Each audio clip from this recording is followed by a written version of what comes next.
Hi everyone, welcome to today's tutorial, and in this video I will be showing you how you can recreate this simple water droplet logo. So I'll dive right in, and the first thing we have to do is to create a new document. So over here,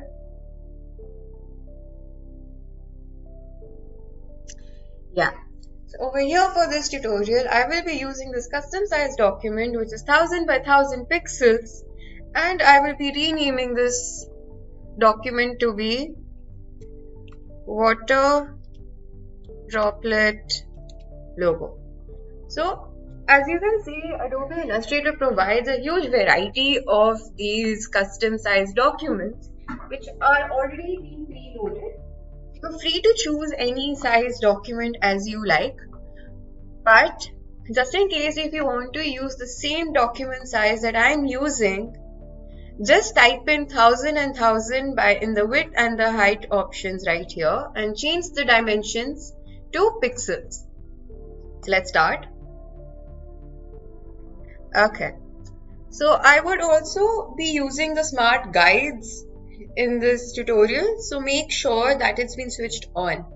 So how do you want to check?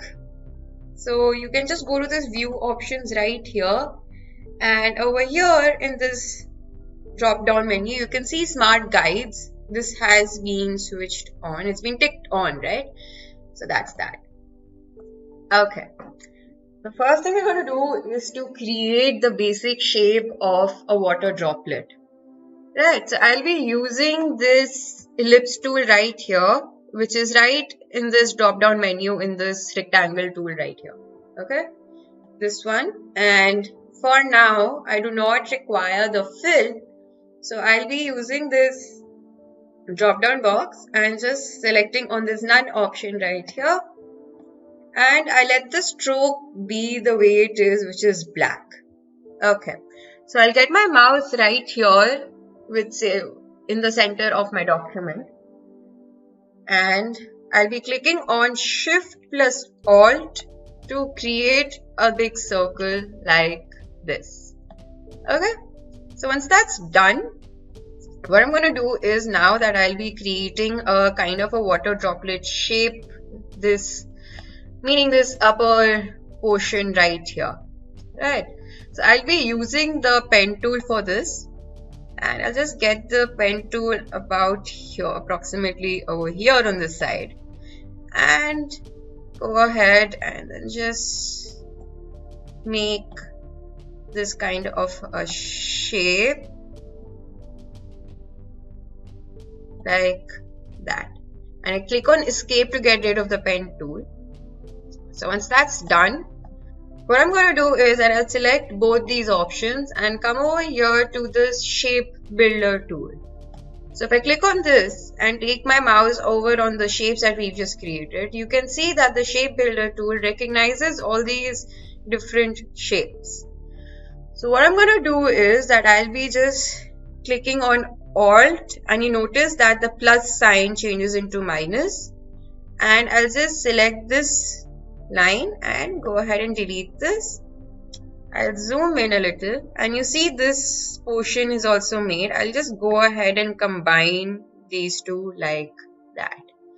So once that's done, what I'm going to do is that I see this one small edge right here. I want to go ahead and smoothen out that edge as well.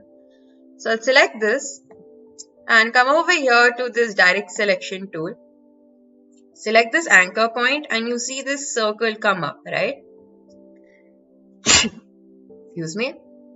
So I'll be using the circle and just dragging it outside to create a much more smoother path like that.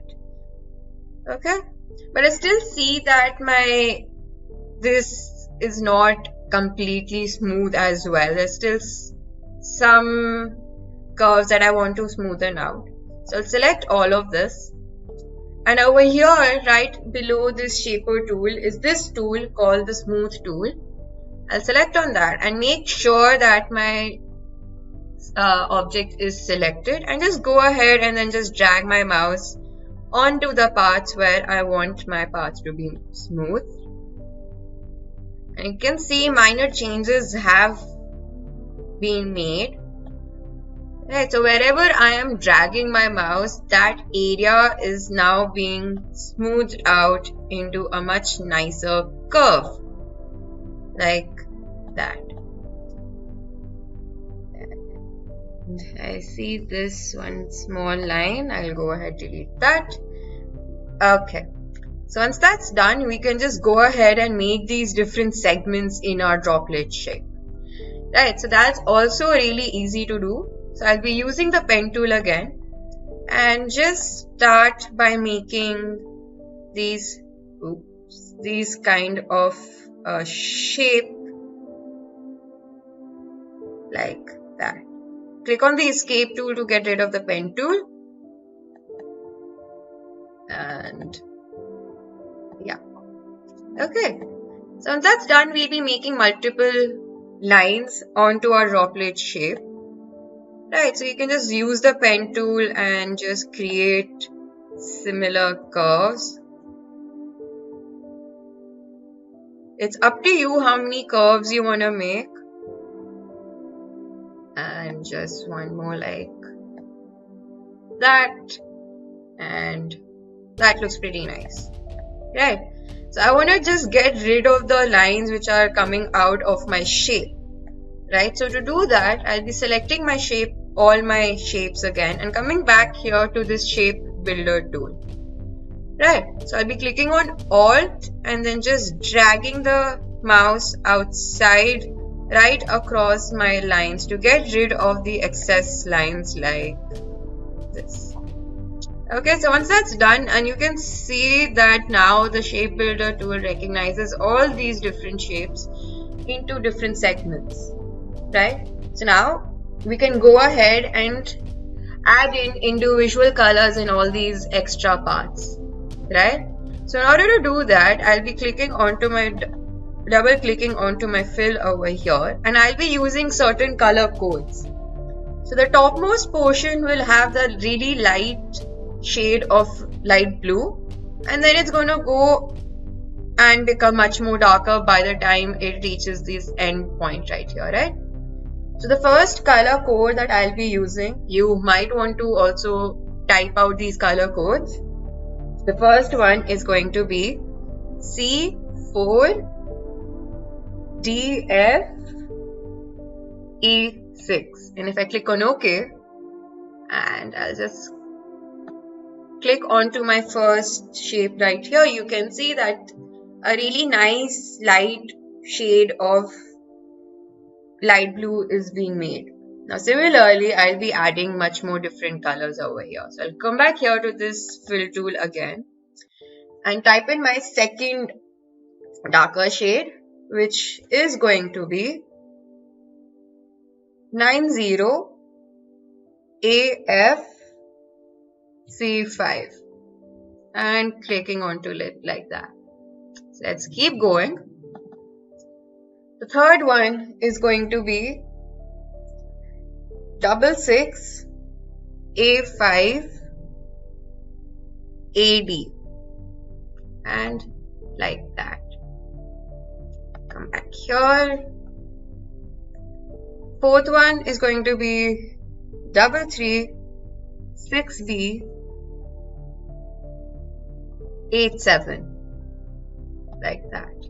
And the last one, which is going to be of a much more darker shade of blue, it's going to be 003B46, and like that. So once we've added all our colors, I'll go ahead and also delete the stroke from the stroke drop down menu and just click on none. So once that's done, and our droplet shape is now ready. So we can go ahead and also save our document. In order to do that, we'll be going to File, clicking on Save As. So by default, our file name is going to be the same as our document name, which was the water droplet logo, and our Save As type is going to be Adobe Illustrator. I highly recommend that we save our file in this format, so that just in case if I want to make any changes in my logo, I can easily access my AI file, and I click on save and OK. And there you go. Our logo has now been successfully saved as an AI file. So as you can see, you can use this water droplet logo for any project that you're working on or for any brand that you're freelancing for. This can also be considered an vector illustration. So it works for both ways. And that's about it. So I hope you found this video to be useful, and thank you for watching and stay tuned for more.